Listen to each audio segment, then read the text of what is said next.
Hey everyone, this is how I am planning on storing my fountain pen inks.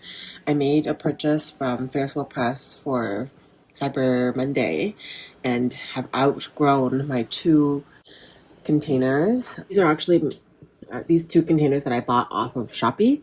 They are technically meant for little figurines, and it's a display box for those.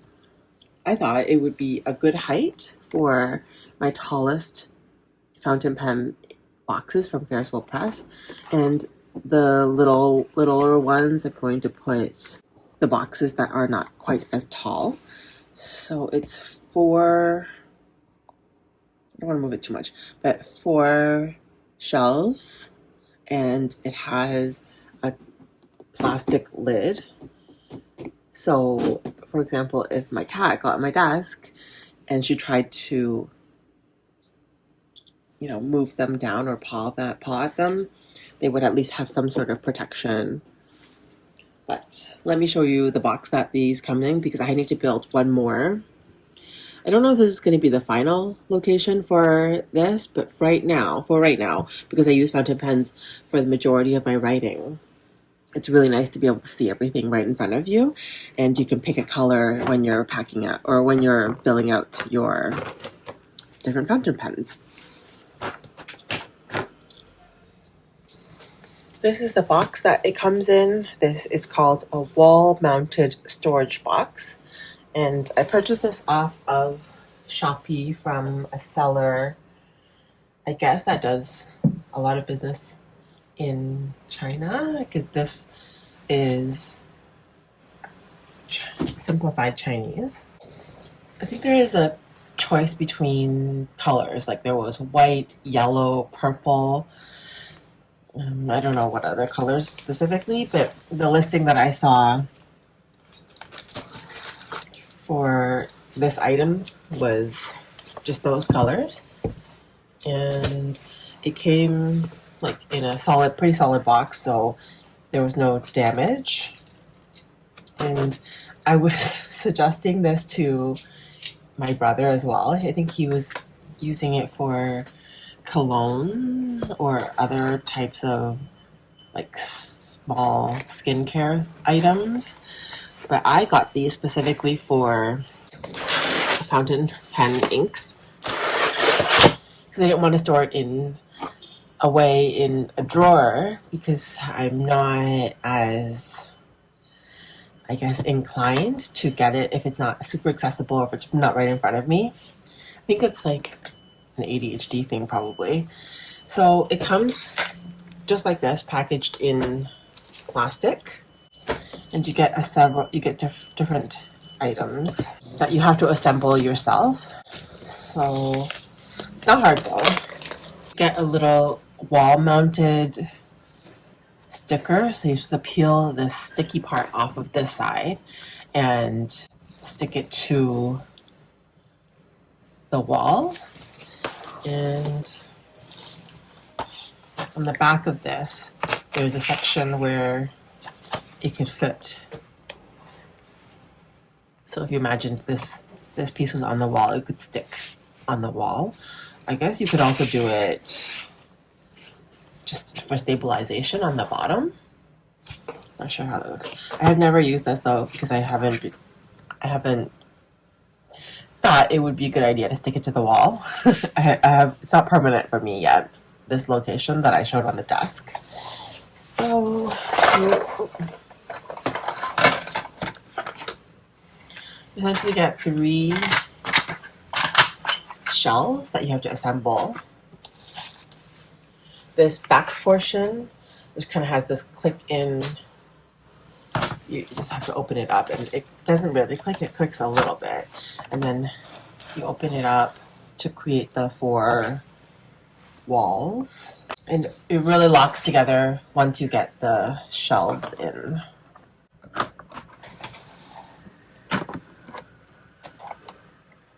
There is a little small crevice that this little piece will fit directly into. It's not a tight lock, it's just kind of there for a little bit of support so that you get the basic shape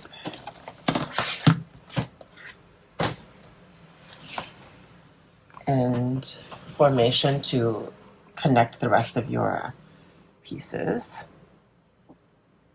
It's just a little something in there.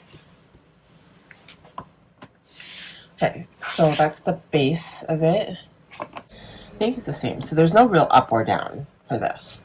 Just however you decide to attach your door and whichever way you want to put it. So you just have to fit all the corners into the groove.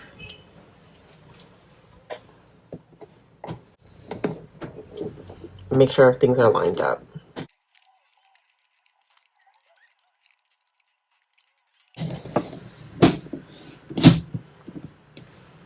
I wouldn't say it's the most stable thing, but once you kind of lock it all in and get the shelves in, it does hold up pretty well. Okay, I'm going to change views again. Okay, back to this view. Hopefully it's not in the way. So this is magnetized on the top and the bottom, and it's like super unstable when you don't have it attached to the wall, or if you don't have items inside. It doesn't open too far. It's about, oh, actually it's like maybe opens like 120 degrees or 115 degrees. But then you have these shelves that you put in. You have to lock them into the little grooves there. So it's a lot of DIY and just kind of struggling with it a little bit.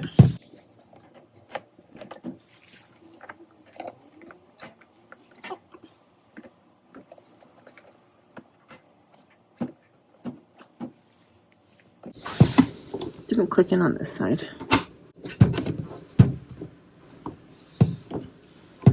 Honestly looks super unstable, but once you get something heavy inside, it will be pretty good.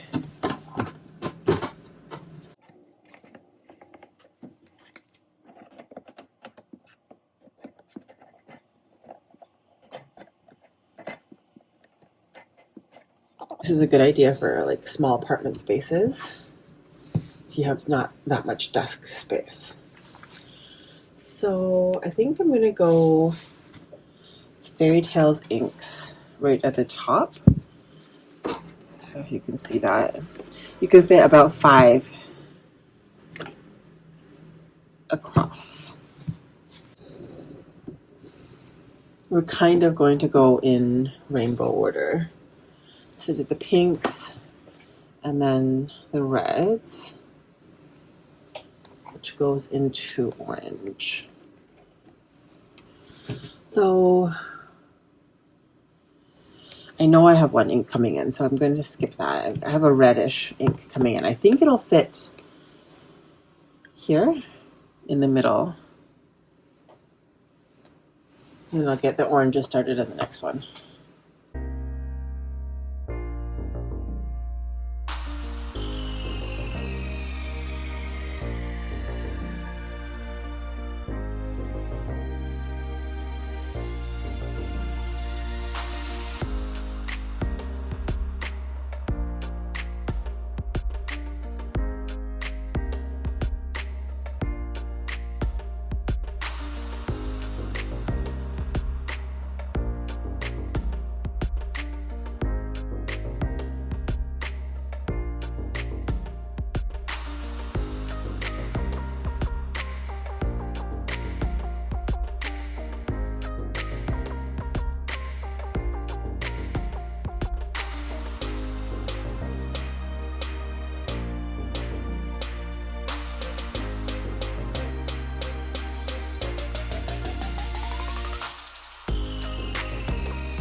Apologies for all the bad angles, but this is what it's about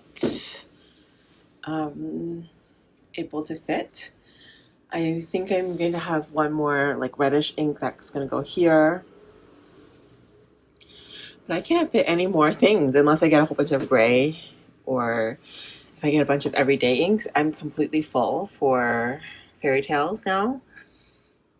Yeah, it's not good. I do have one more case, but I have no desk space. So either I have to start stacking them, like not stacking them, but like putting them tilted, but then it's not as accessible. It's a work in progress. And I also have this like charger because my extension cord doesn't go all the way.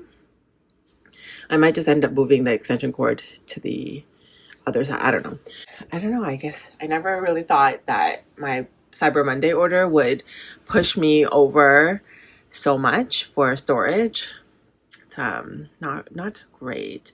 And I also find it is difficult to have to deal with different types of sizes and bottles shapes. So the little fairy tale ones are smaller, and then you have these 10 milliliter inks, which I want to put by color order, but sometimes they fit, like it's a weird place for them to fit because it is a bit squished when it goes with the fairy tales inks, the 20 milliliter inks.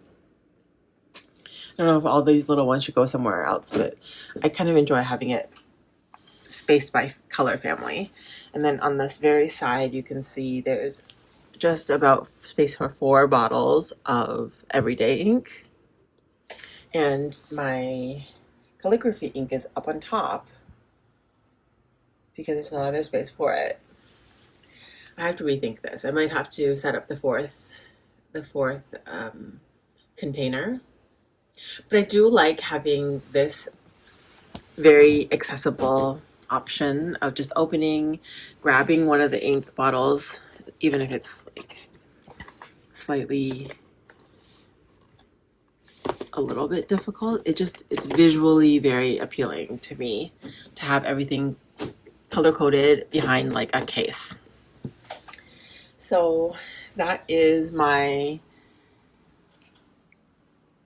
really bad filming of my Ferris wheel press collection. I have a lot. If you actually want to purchase some Ferris wheel pressings, I have a code. It's JA-CTD. I'm part of the Ferris wheel press Jubilee program, but I actually have purchased a lot of these inks myself, and I recommend them. It's not just because I'm part of the program. I thank you so much for watching, and hopefully you got some ideas with how you might be able to do some ink storage in your own space, especially if you don't have too much desk space. I have an IKEA tabletop and Alex drawers that kind of hold it up. But it's always a work in progress. I'm thinking I'm going to have to move something again anyway. But thank you so much for watching, and I will catch you in my next video. Bye.